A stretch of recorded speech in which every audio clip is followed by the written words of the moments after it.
¿Cómo estás, Clau? Hola, muy bien, gracias, Hugo. ¿Y tú?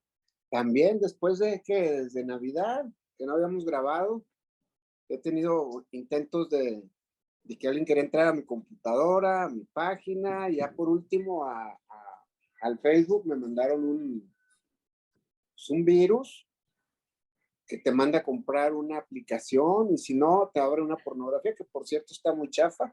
Ay, es en serio, qué bueno que no la abrí.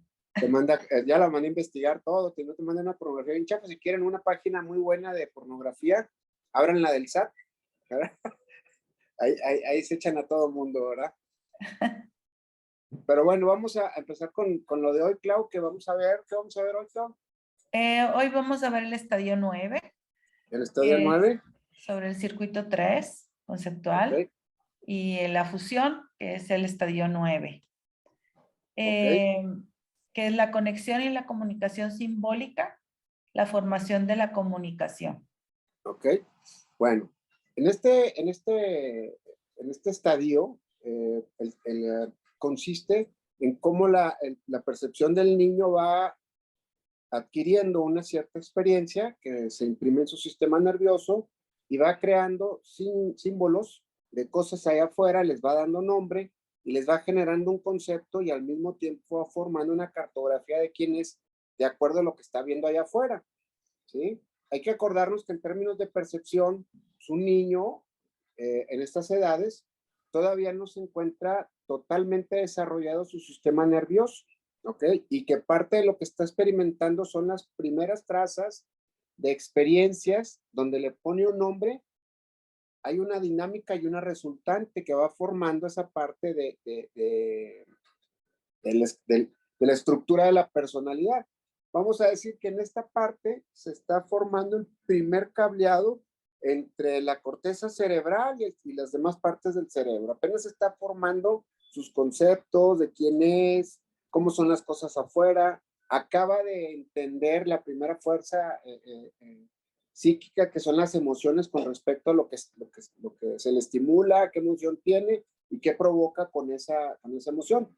Aquí estamos ya hablando del concepto, de símbolos, ya emite palabras, tiene manejo de las manos, laringe, faringe ya están madurados, y ya nada más está alimentando palabras, conceptos, y dándoles una cavidad dentro de su cabeza, de decir, esto significa, esto es una ventana y significa esto es una puerta, esto es esto, y empieza a ordenar su esquema desde eso más fundamental hasta esquemas de cuando yo hago esto, me pasa esto, o termino siendo esto. ¿Ok? Esa es la parte fundamental de este estadio, que es el conceptual, el 3, y el estadio 9. Sí, y ahí es donde empezamos a hablar ya de la conexión simbólica, ¿verdad? De la comunicación simbólica, Sí, el bueno, darle significado a las sí, cosas. cuando hablamos de la corteza cerebral, pues hay que acordarnos que esa parte, que es la con la que recordamos, pensamos, futureamos, imaginamos, visualizamos, y que para el cerebro es exactamente lo mismo. Sin embargo, la química sí es tangible, sí está ahí. Pues es la primera parte donde se empieza a formar ya el concepto desde el primer símbolo que podría ser un círculo en la tierrita, un dibujito, hasta cosas ya más elaboradas, donde podríamos decir que da inicio a la colección y conexión entre los significados de vida y las sensaciones que en el circuito anterior estábamos hablando, que eran las emociones. Entonces ahí ya agarra una concordancia simbólica en la cabeza con una química y una respuesta sensorial conectada al cuerpo. Y hay que acordarnos que el cuerpo tiene un desorden con el proceso evolutivo hasta que esta parte del yo, donde se empiezan a construir los significados, por primera vez empieza a conectar la corteza cerebral con el cuerpo y empieza el cuerpo a seguir al cerebro.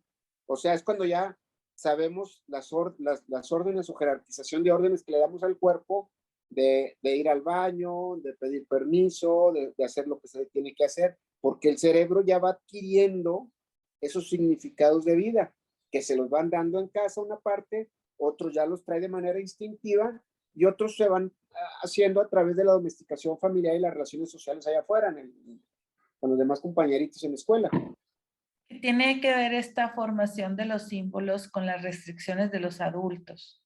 Mira, los significados es algo que va acotando a la persona, es decir, va formando su personalidad y le va diciendo a él quién es de acuerdo a cómo sigue esas experiencias y qué resultantes le traen, si son positivas o no.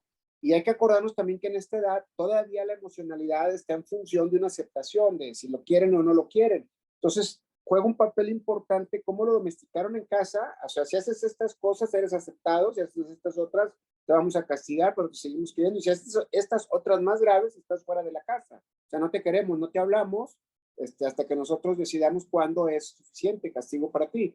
En esa parte, el niño tiene que ajustar sus conceptos para sentirse en pertenencia a su familia.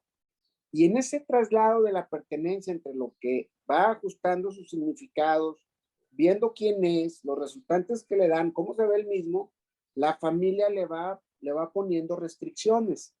¿Qué es esto? Pues es seguir los códigos de conductas morales, físicos, emocionales, de ideas, de pensamientos, de acciones, de relación con la demás gente, donde te dicen, esto tiene que ser así. Y se va ajustando. Y ese ajuste no nada más es a nivel conductual, tiene un ajuste también a nivel orgánico, es decir, que las experiencias se van marcando a nivel sensorial y van modificando hasta la forma en los músculos esqueléticos, de acuerdo a la emoción que se recibe con estas restricciones, también va ajustando las facciones de la cara, el cuerpo, los músculos, la parte esquelética, y también la parte emocional tiene un efecto directamente sobre la conducta emocional que va a tener más adelante esta personita. Entonces, estas restricciones, aparte de lo emocional y de lo orgánico, van también acotadas y ajustadas a la parte de la herencia familiar, es decir, ya hay una herencia familiar con ciertas conductas que ya las hemos visto que tienen que ver con el cianotipo, la herencia psicológica, van ajustadas, van emitidas por ahí, se encuentra la parte de lo que tiene que ver con lo orgánico y embonan perfectamente la herencia, las experiencias intrauterinas y también embona perfecto lo que está haciéndose las domesticaciones familiares que terminan siendo las restricciones que nos enseñan en casa. ¿Y esto más o menos a qué edad se puede empezar a ver en los niños? Mira, Clau, no soy muy dado a dar edades porque, digo, la vez pasada hacía el comentario que Piaget decía que a los 17 años, 16 años, los niveles de estructuración y estrategia para una respuesta, pues eran las correctas. Cuando ahorita un niño de 3, o sea, se pone que quiere esos tenis o quiere ese pantalón, si está, y finalmente pues ya está decidiendo, ya tiene una estrategia y te está pidiendo algo específico que él quiere. O sea, si yo doy ahorita unas edades de algo que pudiera marcarse en esta edad, pues a lo mejor en 20, 30 años, pues no va a ser esto, ¿verdad? Y podríamos estar hablando de edades de circunstancias biológicas, pero no de edades cronológicas. De edades, de circunstancias biológicas, pues estaríamos hablando de una personita que está madurando para hablar, para comunicarse, donde tiene conceptos en su cabeza con respecto a lo que comunica, desde el mío, tuyo, no te lo presto, es mío, y todas esas cosas, hasta la parte en donde ya tiene elaboraciones mucho más complejas, de darle un significado a algo que realmente represente a su persona. Sí. Y el proceso de futurear de que hablabas hace rato, ¿cómo se empieza a madurar en esta etapa? Bueno, el ¿O niño cómo va lo formando. hacemos para qué? Lo que pasa es que el cerebro, por lo general, su función básica, y no me van a dejar mentir, le gusta saber todo y le gusta generar conceptos, y si no, los va a buscar a ver qué es, y si no sabe qué es algo, se va a buscar. Es propia de la naturaleza humana que el cerebro esté buscando y encontrando significados, qué es, cómo se hace, por qué se hizo así. Es la parte de la curiosidad y de la exploración natural del ser humano. Y en ese proceso, ¿sí? Entre lo real que está pasando, lo que el niño ya tiene capturado en términos de impresiones de experiencia y lo que está viendo, va ajustando entre lo que ve, ¿sí? entre lo que ya sabe, entre lo que le dijeron y lo que está sintiendo. Entonces, en ese proceso y en esos ajustes, pues surge el estar recordando. En esos procesos de estar recordando, pues surge también la parte de la imaginación. Imagina cosas con los conceptos, ¿sí? Y eso se van a ir ajustando con las restricciones o con las experiencias que vaya teniendo allá afuera. ¿Me explico? Sí. ¿Y cómo surge con esto la investigación y la creatividad en los niños? Cuando ya empiezan a tener estos conceptos y esta futuriar y pensar. Bueno, hay que ver que para el niño, cuando ya está asimilando conceptos, lenguajes y cosas de este tipo, se abre todo un esquema muy importante que también se abre en el cerebro, donde empieza a manejar todas estas experiencias, las va guardando, pero al mismo tiempo que las va guardando, las va asimilando y las va tratando de utilizar el día con día, ¿sí? ¿Cómo es que va madurando esto? La corteza cerebral, ¿sí? Que es donde se forma nuestra personalidad, es decir, con la que pensamos, futureamos, recordamos, todas estas cosas, es lo que se va alimentando en esta etapa. Después de esta etapa, cuando ya hace análisis de lo que está pasando allá afuera, en los conceptos, en quién es, cómo lo ven, qué está pasando, los resultantes, la idea que tenía, se empieza a formar la última parte del cerebro, que es la parte frontal. O sea, está formada, pero la mielina, que es el liquidito que está en el cerebro, todavía no alcanza a llenar toda la parte frontal. La parte frontal del cerebro es con la que hacemos análisis y síntesis de realidad. Entonces es cuando la parte del concepto que tendría que ver con algo misterioso, con algo de tabús o ideas que se hace el niño, se van eliminando a través de hacer análisis y síntesis de realidad con lo que está allá afuera.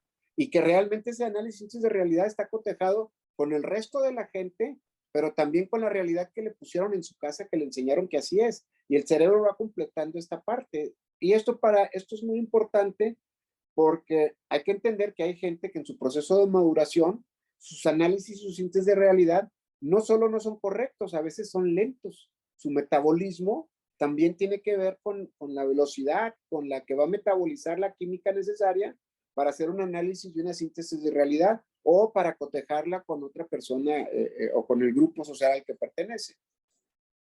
Sí, y aquí empieza entonces la socialización, ya como con las bases, ¿no? De la conceptualización de esta inteligencia, y entonces ya se puede empezar a socializar, digamos. Es correcto. El paso siguiente, después de generar conceptos, de manejarlos, de hacer alguna primaria especie de asociaciones entre análisis y síntesis de realidad, por una parte, y por la otra, todo lo que enseñaron en casa, de quién eres, entonces ya sales afuera y empiezas a hacer este cotejo entre lo que analizas, lo que sintetizas de la realidad, lo que experimentas, tus propios conceptos, con tus sensaciones y tu desempeño entre lo físico y tu cerebro. Este esquema es el que ya va en el punto de socialización. Sin embargo, es bien importante establecer que la socialización dentro de ese proceso sigue interviniendo la familia, ¿sí? Y eso lo vamos a ver más adelante. Pero echándonos un clavadito para atrás, la primera socialización no ocurre ahí. La primera socialización ocurre cuando el invertebrado o el bebé, que todavía no es vertebrado, está conectado con mamá y hay una comunicación orgánica entre la mamá y el bebé, que son dos especies. Ahí esa comunicación de alimentación, de luz, de presión, de temperatura que se da, son las primeras trazas de impresión de experiencia entre algo exterior de él y él mismo. Aunque no esté esta conciencia, existe una sensación a nivel sensorial, todos estos intercambios que son respuestas del organismo no consciente, solamente orgánico, hacia el ambiente. Y esa es la primera traza de socialización. Es decir, que desde ahí la socialización también tiene el origen. No es, como lo enseñan en la sociología, que es cuando empieza con la familia a interactuar, que empieza la socialización, o como lo podría hacer algunos psicoanalistas más veteranos, más viejos en la historia, que la socialización empieza con cómo se lleva con su mamá cuando lo alimentan. La socialización viene desde las primeras impresiones neuroumbilicales de la comunicación entre dos organismos, y hay esa impresión de experiencia a nivel orgánico que obviamente va a seguir siendo alimentada por las experiencias de la alimentación, de la higiene y del contacto del afecto, que son las siguientes etapas donde el niño tiene que aprender a comunicarse para que le den estos suministros, donde el niño aprende que ciertas emociones le proporcionan algo, también es parte de la socialización, pero hay que acordarnos que la fuente fundamental o la parte fundamental de la socialización es en las impresiones neuroumbilicales de la comunicación entre Y especies. como vimos en el estadio 3, ¿verdad? Más o menos, sí. Las impresiones en el estadio de fusión del circuito de sobrevivencia, como explicas, son las que van marcando como la pauta de, ahora en este estadio 9, nos va a indicar cómo van a ser ahora las nuevas impresiones, ¿verdad? De hecho, si se dan cuenta en el trabajo, creo que hemos estado platicando a la gente, pues existe una parte que es el estadio 1 y que son el 1 y que viene el 3, es el estadio de recepción, incremento de inteligencia y fusión. Y hemos estado viendo 3 estadios por cada circuito, así es que sí, todos los estadios correspondientes a lo que tiene que ver con la recepción tienen un proceso evolutivo similar, igual lo que es el incremento de inteligencia, igual lo que es la fusión. La fusión, ¿verdad? Entonces, sí, la fusión del circuito 1, ¿sí? Tiene que ver con la del 2 y tiene que ver con esta del 3. ¿Y cuáles serían, por ejemplo, los preprogramas iónicos que hablamos cuando, para el desarrollo de este estadio, digamos? Mira, en este estadio, técnicamente hablamos de dos conceptos importantes que los utilizamos para acuñar la parte didáctica, o sea, para poderla entender de una manera mucho más fácil, que le llamamos metaprograma. Todo esto tiene que ver, todas estas cosas de lo que es la parte intrauterina, sus impresiones de experiencia, la comunicación que hay ahí, luego la comunicación que hay a través del nacimiento y las emociones, de la alimentación, higiene y contacto, todo esto que les estaba platicando, pues van generando estructuras a nivel personal y estas estructuras son autorregulantes, o sea, es decir, ya que las vives y que naces y que estás dentro de esta familia, ¿sí? Terminan siendo parte del concepto del yo, de cómo se ve la persona. Entonces, el yo es la estructura más compleja de cambiar. O sea, tú quieres cambiar algo y vuelve otra vez a donde mismo.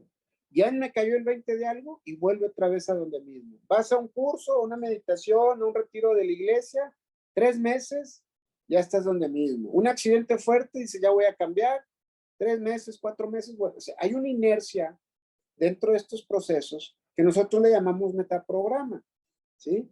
Y lo ponemos así porque queremos dejar abierto el sistema del metaprograma, es decir, tú decides cómo quieres experimentarte. Si habláramos en términos de lo que corresponde a la filosofía endocéntrica, ¿sí? Y cómo hacemos un lado, no a un lado, sino tratamos de expandir la idea de la filosofía determinista, donde pues ya está muy determinado tu estructura, tu sociedad, tu familia, tu economía, y quieres salir de ahí, pues es imposible. Tendrías que juntarte con otras personas con la misma estructura para que juntos hicieran algo, o sea, y la verdad es que finalmente ni el determinismo, ¿sí? Biológico, ni el social te pueden determinar. Sin embargo, el primer paso es empezar a comprender ese metaprograma donde se encuentran estas posibles condiciones de empezar a encontrar tus patrones de conductas que te llevan a recibir el mismo estímulo y que tu cerebro siga funcionando de la misma manera para que pareciera algo totalmente determinado. Sí, es como el campo, ¿verdad? Como como que hay un campo de donde surgen las experiencias. Y Sí, entonces, finalmente, sí, esta parte del campo es importante y hay que entenderlo de esta manera. El campo, vamos a hablar que es toda la información que se encuentra allá afuera, ¿sí? Pero la otra parte de la información la tenemos aquí adentro, en la cabeza. Y la gente quiere observar el campo con sus ojos, cuando en realidad los ojos pues, solamente son el lente que mete la información. Y tenemos dos para poder cotejar diferentes ángulos y diferentes sombras y poder entender que lo que estamos viendo allá afuera. Pero quien completa la información de afuera es la parte visual que está acá atrás, y al completarla tenemos un esquema. Sin embargo, si volteamos a ver allá afuera cosas que no están contenidas en nuestro campo visual ya conocido, acá en nuestra corteza, en la parte visual, pues vamos a distorsionar lo que estamos percibiendo y por tanto la experiencia. Por eso hablar del campo en términos del metaprograma y la modificación de él a través de lo que tenemos dentro de nosotros, sí es importante, pero es un paso de elaboración mucho más complejo, que lo vamos a ir viendo más adelante cuando ya trascendamos toda la parte que tiene que ver con los estados ciónicos o el circuito eléctrico, los estados de ánimo. Y hablando sobre la evolución y en el estadio, este estadio, ¿en qué parte de la evolución se encuentra en la actualidad? Bueno, esto podríamos hacerlo en la comparación así global, que estaríamos como en una época paleolítica, no sé si 2 o neopaleolítica, porque la parte de neopaleolítica yo creo que ya la ocuparon en su respectiva ciencia, y a lo mejor ahí está un escritito que tenemos por ahí de la era paleolítica 2, porque muchas de las condiciones de esa época se están repitiendo. Por ejemplo, el lenguaje y la comunicación, pues ellos se están repitiendo, pero ya no tanto en lo verbal, sino en las redes. Es un lenguaje, se comunican muchas cosas y ya ni siquiera necesitas saber el idioma. Se le pones traducir y te lo ponen, ¿ok? También, pues las pinturas rupestres, pues son parte de esa expresión, pues son todos los que hacen graffiti. La agricultura que se hizo en esa época, pues hoy es una agricultura por goteo, es una agricultura de que puedes sembrar en la parte del mundo que tú quieras. Digo, hay vegetales sembrándose en Canadá en tiempo de invierno y no pasa nada. Todas las condiciones de la agricultura pues están cambiando, ¿sí? A este tipo de agricultura que en esa época pues era la agricultura que conocimos hasta hace poquito tradicionalmente, a una agricultura ya hasta electrónica, o sea, por tu teléfono mandas a acelerar el goteo, el venteo de ahí de donde están las plantitas, hasta la polinización. Abres lo pones ahí en tu teléfono y salen las abejitas a polinizar todo y listo. Entonces, la agricultura es uno. Otras son las herramientas que se hicieron en esa época. Desde la época paleolítica, pues eran todas las herramientas de piedra, todas las herramientas que se hacían. Hoy, pues tenemos muchas herramientas igual en la mano, pero ahora hacen muchas cosas como el teléfono, las tabletas, la computadora, etcétera. Entonces, esas son las condiciones en cuanto a herramientas y expresión de arte y cultura, pero también en las cuestiones familiares se está repitiendo. Hoy ya, digo, en la antigüedad, por ejemplo, pues iban de cacería y regresaban algunos y otros no. Y los que regresaban y no tenían familia podían regresar a otra familia y no pasaba nada. Ellos seguían haciéndose cargo, la mamá seguía haciéndose cargo. Y hoy en día, pues vemos familias que generalmente se están completando, donde no está el papá, que se fue, llega otro y la señora tiene novio y nadie tiene problema. O sea, esa parte también de las relaciones afectivas y la construcción familiar son muy semejantes a la época paleolítica, ¿sí? La generación del lenguaje, pues hoy es un lenguaje mucho más directo sobre lo que se tiene que hacer, ¿sí? Y también lo que es la parte de jerarquías y estructuras sociales y todo eso también, pues están formando unas nuevas como en ese entonces. Sí, la introducción de los valores y la ética al desarrollarse este estadio, ¿cómo se da? Bueno, se da a partir de las políticas biológicas que te enseñan en casa, es decir, cómo tratar tu cuerpo, de las políticas domésticas, cómo te domesticaron en casa, y de las políticas sociales. Estas se acaban de cumplir cuando la adolescencia se termina. La adolescencia se termina cuando uno se hace cargo emocional, afectiva, económica, de todo. O sea que hay mucha gente que todavía podríamos ponerlo como adolescente, aunque tenga 50, 60, 70 años. No se hace cargo de sus cosas.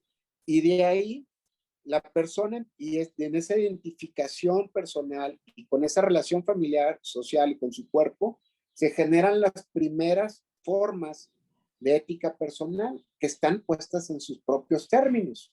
La ética personal, pues estamos hablando de la honestidad interna y la integridad personal, que son los dos valores únicos. Todos los demás giran alrededor de eso. Ya me dijo una vez alguien, me dijo, es que el amor es más importante que esos dos. Le dije, no, porque el amor pues es interno, tú lo tienes, es una decisión personal y el único que sabe si es amor o no, ¿qué es? pues eres tú. Así es que el fundamental ahí es tu honestidad interna. O sea, ¿qué tienes tú dentro? Eso tú lo sabes. Y la integridad personal es cómo vives tu honestidad interna allá afuera. Normalmente la gente cuando tiene muchas necesidades, pues negocia la honestidad interna y la integridad personal para sentir pertenencia, valor, poder, etcétera, etcétera. Y es muy triste ver cómo la gente prefiere negociar su honestidad interna y su integridad personal, o sea, sus valores, para tener acceso a algo, a una relación, a dinero, a un puesto, a políticos, o sea, todo el mundo, ¿sí?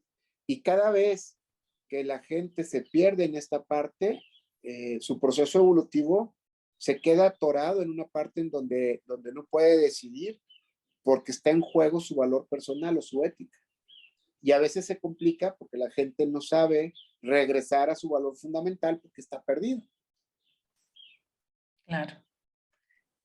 Y entonces, ¿cuál sería el trabajo ya práctico, digamos, la didáctica sobre este estadio? Bueno, tenemos dos partes. Una es la escuela endocéntrica, en donde el trabajo se hace a través de unos ejercicios de visualización, ¿sí? A través de entender los efectos que tuvieron las restricciones familiares en el proceso de personalidad, en tu conformación de personalidad, y entender también cuál es la resultante actual de vida de esas restricciones.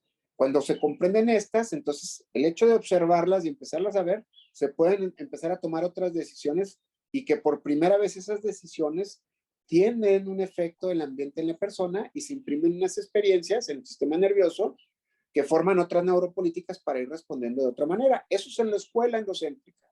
En la escuela, en lo que es el grupo didáctico, en el programa didáctico, el trabajo es un poquito más profundo porque ahí empezamos a trabajar desde la relación en la familia, ¿sí? O sea, qué número de hijo eres, cómo te ve tu hermano que está más arriba de ti, que está más abajo. Empezamos a ver esa parte.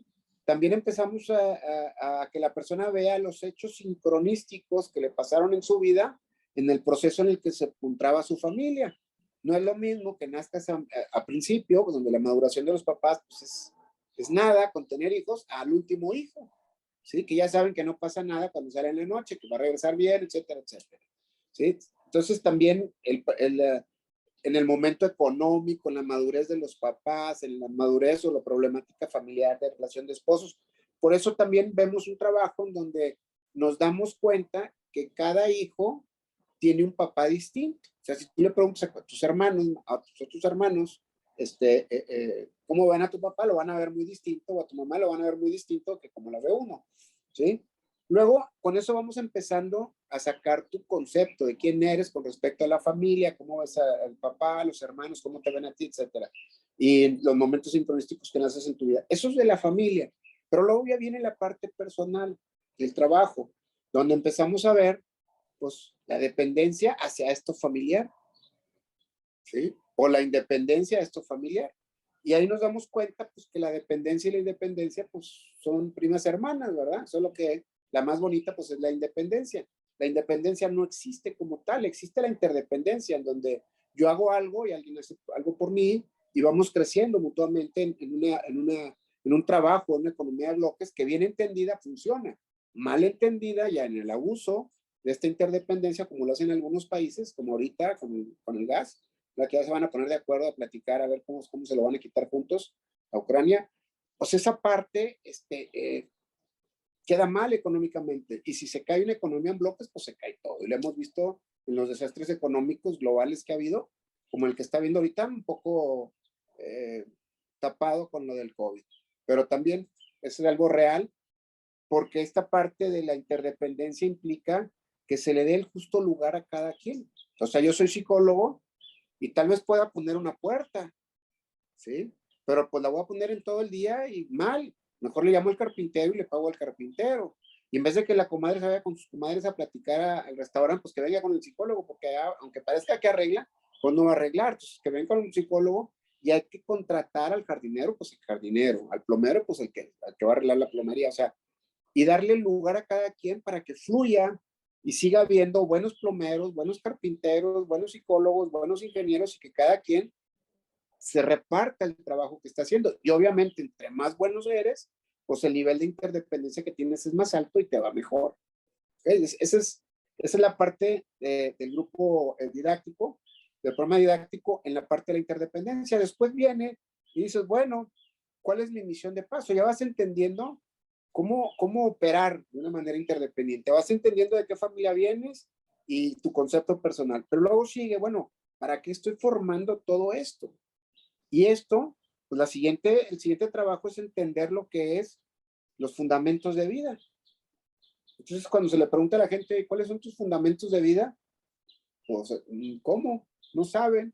Pues es como un libro de física que dice fundamentos de física y ahí vienen todos los fundamentos de lo que es la física o la matemática. Entonces, se hace un trabajo para que la gente pueda encontrar cuál es su fundamento de vida. Fundamento de vida, pues es tu misión de paso. O como en la Iglesia Católica, ahora que va a entrar la cuaresma, ¿cuál es tu misión pascual? O sea, ¿para qué vienes a la tierra? A perder tiempo, a estar feliz. Porque mucha gente dice, ¿a qué vienes a la tierra? A estar feliz. Ok, a estar bien, a estar contento, ¿no? Vienes a dar un servicio, tienes una genética, tienes todo un proceso del que hemos estado platicando que se ha ido alimentando, concentrando para crear el que eres y no te das la importancia suficiente para hacer cosas, para proponer algo. Y la mayor parte de la gente se empieza a dar cuenta en este proceso que desecha sus ideas. Ni siquiera él mismo se las toma en cuenta, ¿sí? Porque ¿qué van a decir? Está mal, es un churro, yo no me dedico a eso, yo no soy eso, etcétera. Entonces, la primera parte es fundamento de vida. La siguiente son las opciones fundamentales. ¿Dónde voy a ir a depositar esa misión de vida o ese fundamento de vida? Después viene lo que es la trascendencia. ¿Sí? La trascendencia pues no significa que seas un gran hombre, que ayudes a la humanidad, no. La trascendencia simple y sencillamente es transmitirle a otro mi experiencia de vida, un compartir de vida, para que la otra persona lo tome como lo necesite y pueda hacer algo con la suya. No son consejos, no es, mira, yo le hice así, hazle tú así, no, es simplemente el compartir, y esa es la trascendencia. Después de la trascendencia, pues ya viene lo que es tu misión de vida, ¿qué vas a hacer? Luego viene el proyecto, ¿cómo vas a hacer ese proyecto para que pues haya una trascendencia, tengas tus opciones fundamentales y tu fundamento de vida y luego ya vienen los logros? O sea, hacer que todo este proceso realmente vivas de él para que en tu sistema de interdependencia operes de la mejor manera, con tus mejores recursos, con algo que realmente vienes a esta vida. ¿Sí? Ese es el trabajo en el programa didáctico, así en términos muy generales, más o menos, de acuerdo al grupo, pues se enfocan más algunas cosas, algunas áreas, de acuerdo al test que se le pone y los resultados como grupo que tengan. Y en base a todo esto que nos platicas sobre ya la fusión en el circuito 3 conceptual, donde ya se vio todos esos aspectos de los que nos hablas, pues el siguiente circuito es el sociosexual. ¿Es correcto? Y entonces, ¿qué injerencia tiene esta inteligencia conceptual con el siguiente circuito? Bueno, en el siguiente circuito, pues vamos a ver todos los aspectos sociales, la sexualidad, las relaciones afectivas, cómo se muestran, cuál es el proceso del amor de una persona, porque una persona, por ejemplo, duda si la aman o no, o si está amando a alguien, ¿sí? Es la misma duda que hoy existe Dios, no me quiere o no, estoy aceptado, o sea, toda la parte que en lo conceptual personal no está bien cimentado, se va a ver reflejado en todas las relaciones que tengamos, sociales, sexuales, afectivas, emocionales, laborales, con los socios. Todo eso se va a ver ahí y te vas a dar cuenta desde el principio. ¿Para qué sirve este trabajo? Pues uno, para ver primero cómo estás, quién eres, en el circuito 3, ¿verdad? Tu concepto personal. Pero también te va a servir pues para ver cómo está el otro. A veces, ¿sí? La idea de entender que la otra persona, no nos va a ir bien en el negocio con otra persona, pero es muy jugoso el negocio, eso es empezar a negociar tu necesidad interna y tu integridad personal. Ese negocio se va a caer, ese negocio no se va a dar. Y no porque la otra persona sea tramposa, yo soy tramposo, sino porque simplemente las ideas de quiénes somos y qué vamos a hacer son distintas. Y pasa lo mismo en la relación de pareja, ¿sí? Podemos adaptarnos, podemos ajustarlos, Podemos no negociar la honestidad interna e integridad personal, estar con ese socio o con esa pareja, pero va a tener un costo, ¿sí? Un costo en donde puede ser aprovechado cuando la integridad personal se ve afectada, o sea, lo que haces afuera se ve afectado, te avientas para atrás y la interacción disminuye y la estabilidad crece. Pero pues no eres tú. Y finalmente eso trae a la larga algún tipo de conflicto cuando no se habla o no se pueden establecer las reglas para un común objetivo, ya sea pareja o lo que es en un negocio. Claro, con una cierta intención, ¿verdad? De contribuir. Claro. Bueno, pues muchas gracias.